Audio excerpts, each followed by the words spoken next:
Hello everyone and good afternoon everyone. আমি তোমাদের সঙ্গে জেনারেল সায়েন্সের একটা নতুন ক্লাস শেয়ার করার জন্য চলে আসলাম। তো আমি এখানে প্রায় 50টা বেশি প্রশ্ন উত্তর আলোচনা করব, যেগুলো বিভিন্ন পরীক্ষায় এসেছে প্রিভিয়াস ইয়ার বেস্ট করে এই ভিডিওটা তৈরি। তো আশা করি ভিডিওটা আমরা লাস্ট অবধি দেখবে। কেউ চ্যানেলে নতুন হলে চ্যানেলটিকে সাবস্ক্রাইব করে পাশের বেল বাটনটা অল করে দিও। এখানে প্রথম প্রশ্ন দেখো, আলো। এখানে আলো সম্বন্ধে কতগুলো বৈশিষ্ট্য দেওয়া আছে। আলো এটা একটা তড়িৎচুম্বকীয় তরঙ্গ, বায়ুশূন্য স্থানে আলো চলাচল করতে পারে, আর বাতাসে এর গতিবেগ প্রায় 3 × 10⁸ মিটার পার সেকেন্ড। এবার হচ্ছে শব্দের বৈশিষ্ট্যগুলো দেখে নাও। শব্দ একটি অনুদৈর্ঘ্য যান্ত্রিক তরঙ্গ, বায়ুশূন্য স্থানে শব্দ যেতে পারে না, কারণ এটা একটা স্থিতিস্থাপক তরঙ্গ, তাই এটা বায়ুশূন্য মাধ্যমে যেতে পারে না। এটা একটা মাধ্যম নির্ভর তরঙ্গ, এবং কারণ শব্দ মাধ্যম নির্ভর। বাতাসে শব্দের বেগ প্রায় 343 মিটার পার সেকেন্ড। প্রতিবিম্ব গঠনে অবতল দর্পণের বৈশিষ্ট্য হলো বস্তু এবং দর্পণের দূরত্ব ভেদে সোজা বা উল্টো দু ধরনের প্রতিবিম্ব তৈরি হতে পারে। কণিকা তত্ত্বানুযায়ী তাপ পরিবাহিতা বেশি কার্যকর হচ্ছে কঠিনে। এটা পরিবহন পদ্ধতিতে, কারণ তাপ পরিবাহিত হয় এই কঠিন পদ্ধতিতে, ধাতুতে এটা বেশি হলো মানে কার্যকরী। অ্যাসিড প্লাস ক্ষার, এই যেটা হয় অ্যাসিড ক্ষারের বিক্রিয়াকে বলা হয় প্রশমন বিক্রিয়া বা নিউট্রালাইজেশন। তো HCl hydrochloric acid plus sodium hydroxide এটা যুক্ত হয়ে উৎপন্ন করে NaCl প্লাস জল H2O। এবার কার্য, এটা একটা কার্য বের করার সূত্র, মানে স্থিতিশক্তি বের করার নিয়মটা হলো mgh। ভর, অভিপোষ্য ত্বরণ আর উচ্চতার গুণফল হলো স্থিতিশক্তি বের করার সূত্র। এরপর হচ্ছে জলের পৃষ্ঠটান সৃষ্টি হয় কারণ হাইড্রোজেন বন্ধনের কারণে জলের অণুর মধ্যে শক্তিশালী আকর্ষণ। পুষ্টি শোষণের প্রধান স্তর হচ্ছে ভিল্লি ক্ষুদ্রান্তে ভিল্লি। অ্যামাইনো অ্যাসিড হলো প্রোটিনের মূল বিল্ডিং ব্লক। অ্যামাইনো অ্যাসিড 20 রকমের হয়, আর অপরিহার্য অ্যামাইনো অ্যাসিড থাকে 9টি। মেরুদণ্ডের প্রাণীদের মূল বৈশিষ্ট্য হচ্ছে অন্তঃকঙ্কাল ও মেরুদণ্ডের উপস্থিতি। গতিশক্তি বের করার নিয়ম হলো 1/2 mv²। হাইড্রোপনিক্স উপায়ে উদ্ভিদ চাষ করে যেন জলে যুক্ত পুষ্টি দ্রবণে শিকড় ডুবিয়ে। এবার ভূমিকম্পের সবচেয়ে ক্ষতিকর অঙ্গ হলো সারফেস তরঙ্গ। নেক্সট হচ্ছে কৃতকার্য বের করার আরেকটা হলো সূত্র, যে কৃতকার্য W = Fs, মানে ফোর্স আর সরণের গুণফল হলো কৃতকার্য বের করা হয়, গুণ করে কৃতকার্য বের করা হয়। তবে মাধ্যাকর্ষণ শক্তি বা ত্বরণ বেশি হয় কোন অঞ্চলে? মেরু অঞ্চলে। একটি লোহার উপর মরিচা পড়ে যায়, সেটা কোন মানে ধর্ম? সেটা হলো অক্সিডেশন বা জারণ ধর্ম। এবারে একটি ফটোসিনথেসিস প্রক্রিয়ায় গাছ অক্সিজেন উৎপন্ন করে জল বিভাজনের মাধ্যমে। এটি নিউক্লিয়াসের ভর যোগ করলে দেখা যায় যে তা হচ্ছে স্বাধীন প্রোটন ও নিউট্রনের থেকে আলাদা, আর এই ধর্মকে বলা হয় ভর ত্রুটি বা ভর ঘাটতি। এরপর ভরের রক্ষণশীলতার জন্য যে সূত্রটা প্রথম প্রবর্তন করে কে? ল্যাভোসিওর।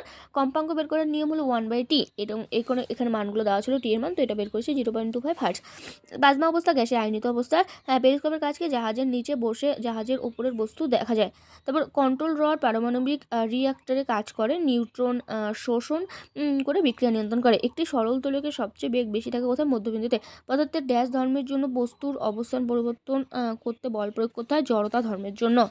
31 হলে বা 32, একটি ভারী ট্রাক এবং হালকা ট্রাক সমান গতিতে চলছে, এবং তাদের ভরবেগ কার বেশি হবে? যেটা ভারী তার ভরবেগ বেশি হবে। আর যদি বলে দুজনের ভর আলাদা, কার গতিশক্তি বেশি হবে, সেক্ষেত্রে হালকা যে থাকবে তার গতিশক্তি বেশি হবে। কোনো অবাধে পতনশীল বস্তুর ক্ষেত্রে ধ্রুবক থাকে। মোট যান্ত্রিক শক্তি অর্থাৎ স্থিতিশক্তি আর গতিশক্তির গুণফলটা যোগফলটা হলো ধ্রুবক থাকে। একটি বস্তু উপর থেকে ফেলে দিলে ভূপৃষ্ঠে পড়ার ঠিক আগ মুহূর্তে সম্পূর্ণ শক্তি থাকবে কি রূপে? সম্পূর্ণ গতিশক্তি রূপে থাকবে। একটি গাড়ি বদ্ধ অবস্থায় আছে পাহাড়ের উপরে পার্ক করা, তাহলে গাড়িতে কি মানে কোন শক্তি সঞ্চিত আছে? সেক্ষেত্রে স্মৃতিশক্তি সঞ্চিত থাকবে। দ্রুত গতিতে আসা একটি বুলেট লক্ষ্যভেদ বস্তুকে ভেদ করতে পারে কিসের জন্য? গতিশক্তির জন্য। 1 হর্স পাওয়ার = কত ওয়াট? 746 বা 746 ওয়াট। বল প্রয়োগ করা সত্ত্বেও কাজ হয় কারণ বস্তু স্থানান্তর না ঘটে না। তারপর হচ্ছে ধাতুর তারকে টেনে বা স্প্রিংকে টেনে দূরত্ব বাড়ানো হয়, সেই অবস্থার জন্য তারের মধ্যে কি সেই সময় বা সেই অবস্থায় তারের মধ্যে কি জমা হয়? সেটা স্থিতিস্থাপক শক্তি জমা হয়। দীর্ঘ সময় ভার বহন করে স্থির থাকা একটি শ্রমিকের কাজ সম্পর্কে বলা যায় কৃতকার্য শূন্য। শব্দ তরঙ্গের তীব্রতা আমরা মাপি ডেসিবেলের দ্বারা। কম্পাঙ্ক মাপকে হার্টজ এককে। পরিবেশে জলীয় বাষ্পের পরিমাণ নির্ণয় করতে ব্যবহার করা হয় হাইগ্রোমিটার, অর্থাৎ আর্দ্রতা মাপক যন্ত্র, বা জলীয় বাষ্পের পরিমাণ বাতাসে কতটা সেটা মাপার জন্য হাইগ্রোমিটার যন্ত্র ব্যবহার করা হয়। স্লাইকোটন ব্যবহৃত কি? পারমাণবিক কণার গতিবেগ বৃদ্ধি করতে ব্যবহার করা হয়। আয়োডিন কঠিন থেকে বাষ্পে পরিণত হয়, একে বলা হয় সাবমিলেশন বা উদ্যোপাতন। 46 হলে এবার সিক্স 45-46 ইথাইল অ্যালকোহলকে সাধারণত বলা হয় উদ্বায়ী তরল। টর্চের আলোতে কোন ড্যাশ কণিকামূলক লবণ লক্ষ্য করা যায়, সেটা ট্যান্ডল হলো ক্রিয়া। তবে 1 কিলোওয়াট আওয়ার্স মানে হলো 3.6 × 10⁻⁶ জুল। অটোমিটার দ্বারা আমরা বস্তুর অতিক্রান্ত দূরত্ব মাপি। সূর্যের আলো হলো হচ্ছে কি এটা বহু রঙা রঙা বর্ণালী একটি উদাহরণ। কোনো পদার্থের আপেক্ষিক ঘনত্ব 1-এর কম হলে পদার্থটি জলে ভেসে থাকবে। দুধের বিশুদ্ধতা নির্ণয় করতে ব্যবহার করা হয় ল্যাক্টোমিটার। বস্তুর ভর অপরিবর্তিত থাকে কিন্তু ওজন পরিবর্তিত হয় কারণ মহাকর্ষজ ত্বরণের পরিবর্তন ঘটে। ইলেকট্রিক চার্জের এসআই একক হচ্ছে কুলম্ব, সিজিস হলো ইএসইউ বা স্ট্যাট কুলম্ব। ট্রান্সফরমার কি? ট্রান্সফরমার বিদ্যুৎ বর্তনীর হচ্ছে ভোল্টেজ নিয়ন্ত্রণ শাখায় কাজ করে। ট্রান্সফরমার বিশেষত এসি বা পরিবর্তনশীল যে শাখাগুলো কারেন্ট সেখানে কাজ করে। আর রাসায়নিক বিক্রিয়া স্থায়ী থাকে কোনটা? ভর স্থায়ী থাকে।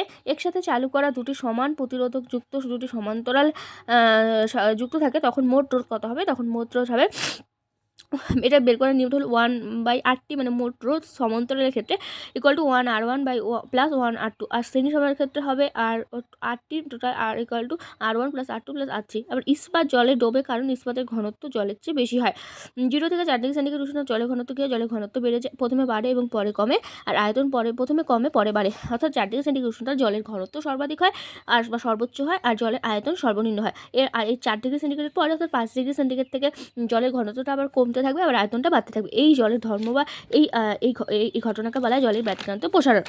এরপর হচ্ছে ব্রাউনিয়ান গতির ধারণার মাধ্যমে বোঝা যায় কি? অনিয়মিত অনুসঞ্চারণ এটা বোঝা যায়।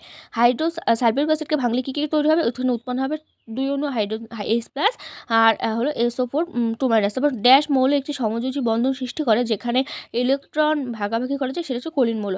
তো আমি তোমাদের সঙ্গে 63টা প্রশ্ন উত্তর আলোচনা করলাম যেগুলো বিভিন্ন পরীক্ষায় এসেছে। আর জেনারেল সায়েন্সটা বিভিন্ন রেলের পরীক্ষা যে সামনে আছে, RRB আর হচ্ছে NTPC, এগুলোর জন্য খুবই গুরুত্বপূর্ণ। এগুলো প্রিভিয়াস ইয়ার্স বেস্ট কোশ্চেন।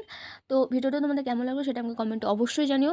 এছাড়া যে গ্রুপ ডি হলো অ্যাপ্লাই কয়েকদিন আগে শেষ হলো, সেই পরীক্ষাটা আসা পর্যন্ত আমি তোমাদের সঙ্গে জেনারেল সায়েন্স এর প্রশ্ন উত্তর নিয়মিত আলোচনা করে যাব।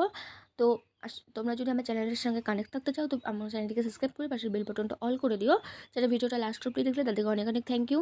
তোমাদের যদি টপিক ওয়াইজ বা টপিক বেসড ভিডিও চাই সেটা আমাকে কমেন্টে জানাতে পারো। Thank you for watching. Tata.